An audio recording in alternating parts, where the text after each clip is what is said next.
Instituti i Statistikave ka publikuar të dhëna mbi regjistrimet e studentëve në arsimin e lartë për vitin akademik 2024-2025.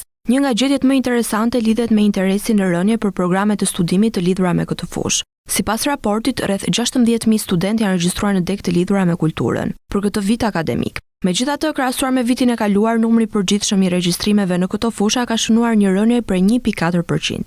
Arkitektura dhe ndërtimi së bashku me gjuhët e huaja renditen ndër programet më të preferuara dhe merr numrin më të lartë të regjistrimeve për këtë fushë. Ndërkohë, gjatë vitit akademik 2024-2025, 2253 studentë huaj janë regjistruar në institucionet e arsimit të lartë në Shqipëri.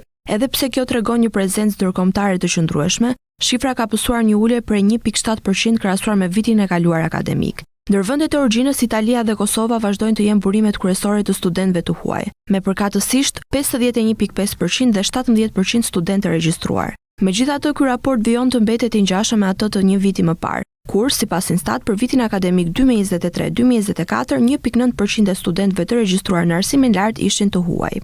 Një trend interesant që vazhdon prej viteve të studimit është dominimi i studentëve meshkuj ndaj studentëve femra në këtë grup. Edhe për vitin e kaluar akademik, shumica e studentëve të huaj vinin sërish nga Italia dhe Kosova.